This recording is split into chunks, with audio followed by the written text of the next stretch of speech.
Hello, and now our portrait of the filmmaker Satyajit Ray. Ever since Ray's first film, Patha Panchali, won a special award at Cannes in 1956, he's been hailed as India's greatest film director and one of the finest of all directors. He steadfastly refused to go to Hollywood, preferring to live and work in his native Bengal, a small province of India long associated with the arts. He likes to work with his own dedicated team of actors and technicians, and in his own language, Bengali, an especially pure and ancient dialect spoken now by a small percentage of India's population. And yet his films are widely accessible. He uses his skills to tell his stories simply and lovingly, and the depth of feeling in his characterization arouses a basic human sympathy. His latest film is The Chess Players, which received its world premiere at the London Film Festival recently, and we took that opportunity to talk to Ray. With The Chess Players, Ray's reaching out towards a bigger audience. For the first time, he uses an international star, Richard Attenborough, and dialogue partly in English, partly in Hindi, the majority Indian language. It's a historical film set in the 1850s about the growth of the British Empire in India and the conflict that resulted. We start the profile of Ray with a clip from that film where the British general has his first audience with the King of Oudh. His soldiers.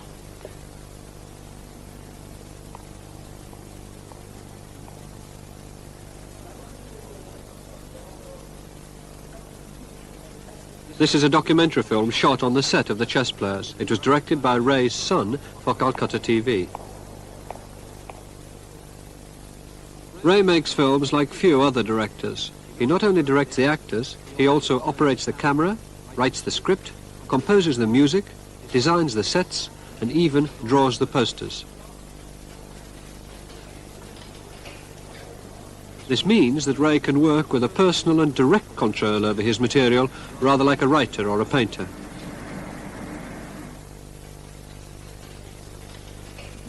Ray comes from a family with a strong artistic tradition. His grandfather was a musician and a painter, and the family printing house, U. Ray and Sons, was the most progressive and the largest in Bengal. His father wrote and illustrated nonsense verses for children, an Indian Edward Lear. Unfortunately, he died when Ray was very young, and the family business went into liquidation.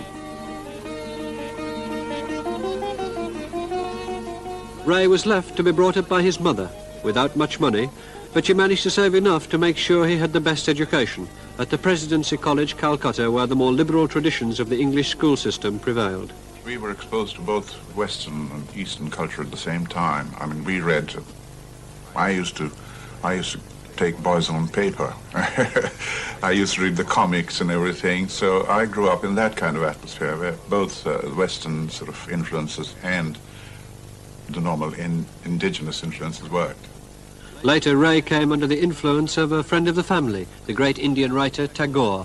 He went to Tagore's International University, Santiniketan, where he studied art and calligraphy. This is some of his earliest work in the early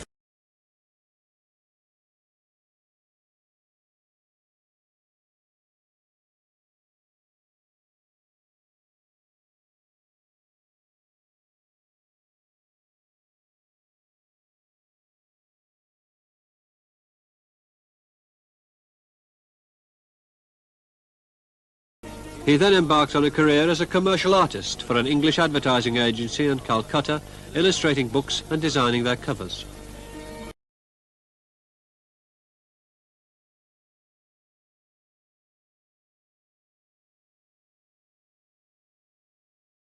He was one of the finest book designers in India, but his real passion was films, and together with some friends, he founded the first Indian film club. And then, by chance, he heard that Jean Renoir was to visit Calcutta. Saw an advertisement in one of our dailies there, Statesman. Mr. Jean Renoir, the French director, would like to interview so-and-so for a film he's made. I said, how extraordinary. And he was staying in a hotel which was right next door from the advertising agency, the Great Eastern. And I said, I must go and see him. So I just walked across to the hotel and presented myself as a film buff. I mean, the word hadn't come into use at that time, but I said, I'm very interested in the cinema. I've seen your American films, but not your French films yet. He said he was a marvelous man. He said he had just come for, just location hunting and interviewing some actors for the film. But, well, I used to go and see him occasionally. You see, I had read the book on which my first film was based, Pathe Panchali. In fact, I had illustrated a special edition of the book. And while doing it, the thought struck me that it would make an interesting film. And I told Renoir. Renoir told me, why don't you make a film if you're so interested? Why don't you give up what you're doing and go into filmmaking? I said, well, I have an idea to make this kind of a film. And I described the story. He said, do it. It sounds marvelous. This was on his first visit. Well, at that point, of course, I couldn't think of giving up a very good job. It was a difficult decision to make. But at that point, I was sent to London, to the head office of this advertising agency for higher training. And I spent 6 months here, most of the time, looking at films, really, and losing interest in advertising in the process. How many films do you think you saw in Oh, about 100. About 100. One of the first films he saw in London was De Sica's Bicycle Thieves, the first near-realist film from Italy. It was a revelation to him. He recognized in its rough documentary style the way he wanted to make Pathe Panchali, and on the boat home he wrote his script and decided to go ahead with the film. It really took 2.5 years to make it, and I was shooting on weekends only, because I had my job all the way through, because part of the salary went into the film. Nobody would put up any money, and they said, you can't shoot film. Why did they say that?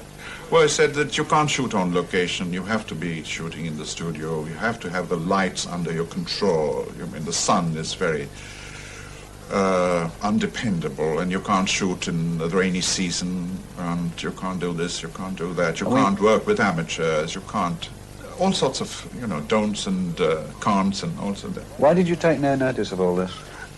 Why did I take no notice? Well, I didn't have that much of confidence. But then what I did was that I borrowed a 16mm camera. And I took some footage myself under the worst possible light conditions, shooting early, sort of before sunrise, after sunset, in pouring rain, and it all came out.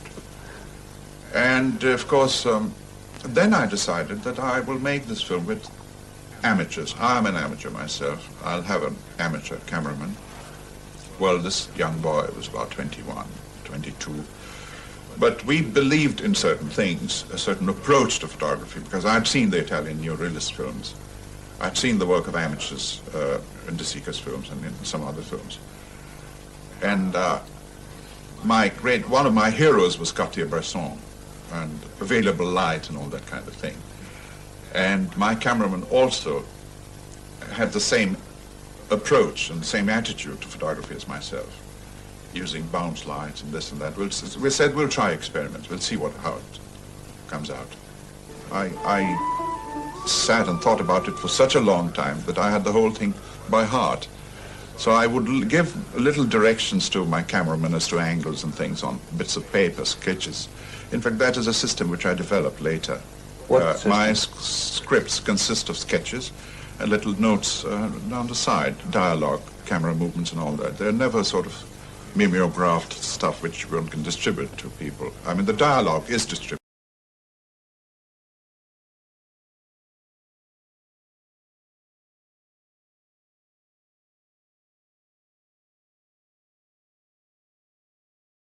The film is a sequel to Pathe Panchali and follows the boy Apu as he grows up.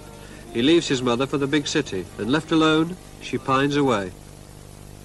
Yes, this was again a scene of loneliness, extreme loneliness. And the mother, of course, in the process of making the film and writing the script, I developed a tremendous sympathy for the mother. And let's try to recall what happens in that film. She's left alone, the son is away and studying in Calcutta. She's ill. The son doesn't write to her as often as he should. And there's a train which passes near the house in the village. And it's become a sort of symbol to her of her son being away in the city. And she sits outside outside the house below a tree, waiting for the train to pass, hoping that the train would bring her son back.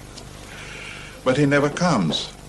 And then, of course, she feels the approach of death. And she begins to have hallucinations. She imagines that she's hearing the voice of a son calling. She staggers to the door, looks out, and there's fireflies. She can see the fireflies. That's the last image, I think, after that. One thing I believe in is that a certain mood can be enhanced by certain states of nature, which again dictate certain qualities of lighting. For instance, the entire second part, the latter part of Pathe Panchali was shot in the rainy season, in very bleak kind of weather, sort of never any sunlight at all. It was shot in the height of monsoon, and that certainly dictated a certain kind of light, which was very grey, and it also put us in a particular kind of mood. Certainly it put the actors in a kind of mood. Arrive on location, they find everything dark and grey and bleak, and it affects you. I think it affected the unit, it affected the actors, and it helped their acting, the performance, because they felt a kind of, they were unified with the natural setting, with the mood of lighting, etc. And also in Aparajito, I think the latter part of the film were all shot on cloudy days, with no sunlight at all. Very grey, monochromatic, very grey.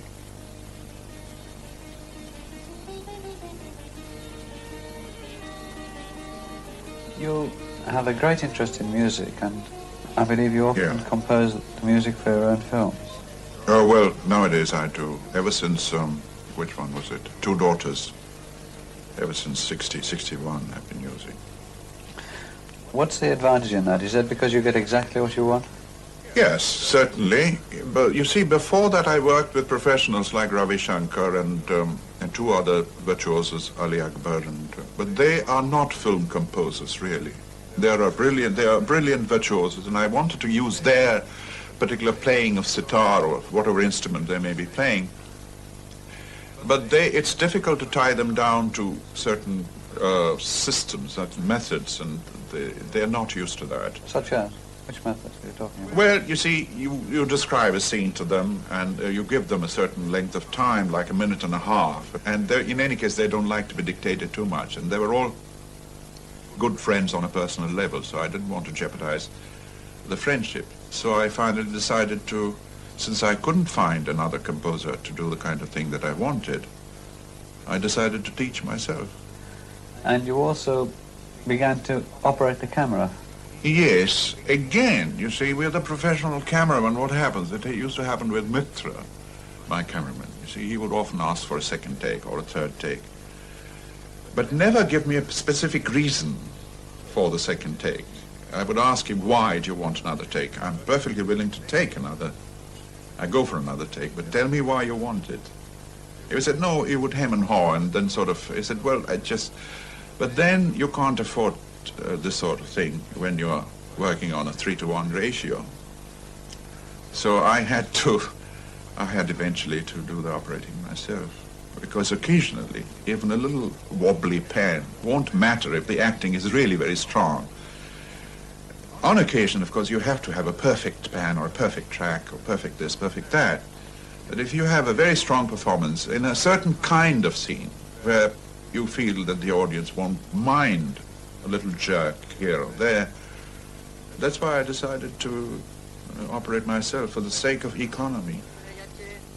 Charlotta, an elegant realization of a poignant love story by Tagore, was the first film in which Ray operated a camera himself.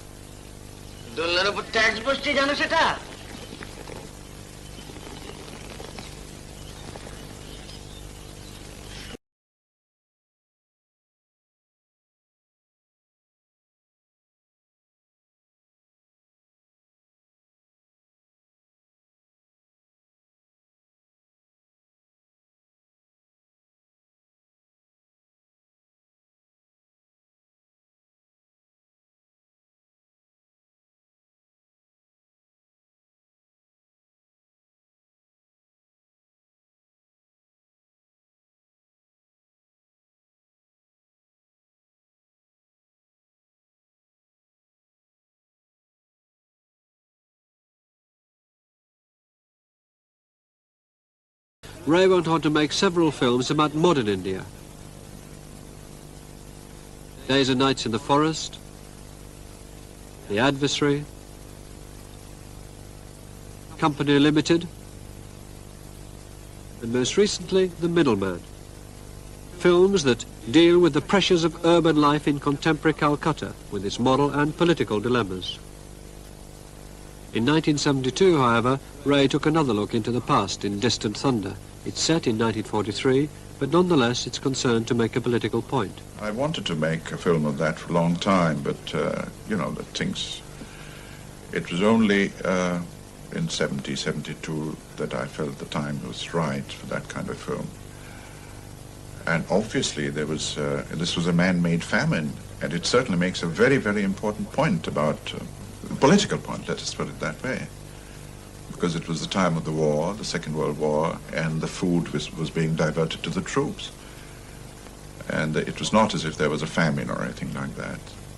I mean, there was a good harvest. But the people didn't have enough to eat in the villages. They eventually sort of streamed into the city. They came to the city of Calcutta. Actually, I had lived through that period. That was the time I was, 43 was the year I got my advertising job. And we could see the villages who came to the city, famished people who were just dying in the streets. Right in front of our house there were dead bodies. Every morning there was a dead body. And we had to step over the body right outside the gate of the house. So that was there in my mind, that spectacle of people dying of hunger in the streets of the city, while the actual famine was taking place in the villages itself. And, but I didn't, I wanted a period, a distance from that particular event. So, although I had read the story when I read Pathipachali, and I felt that this also would make a good film, I didn't want to do it then, at that point.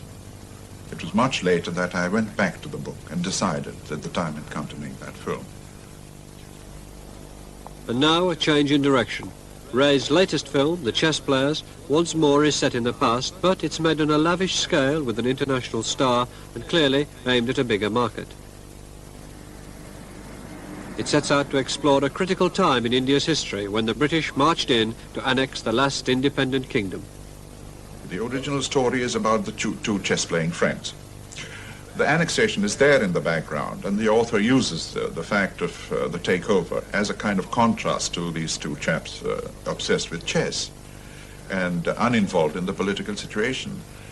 But I decided to use the political situation as one half of the film, and the two to run parallel, and the link to emerge towards the end, where you realize that this, after all, is a story of non-involvement in a way, because they, again, using chess as a metaphor. So I wanted this contrast between the grimness of the political situation and the lightheartedness of the original story, the story of the chess players. This total control of the process of the film, the script, the set, the operating the camera, obviously casting the actors, acting through with them what you do, composing the music yourself, this is very, very rare in films. What strength do you think it gives you? Well, I can take, I can call my films my own without any qualms. I mean, generally, if there's a brilliant cameraman doing brilliant work, without guidance from the director, he should be given credit for what he does. But it is not usually done in films. Or, well, I mean, whatever is good or whatever is bad in my films is due to me. I mean, praise or blame. I feel much happier that way. Satyajit Ray, and we hear that you should be able to see The Chess Players in London soon, and unlike the rest of Satyajit Ray's films, all over Britain after that. Meanwhile, Ray himself is completing yet another film back in Bengal.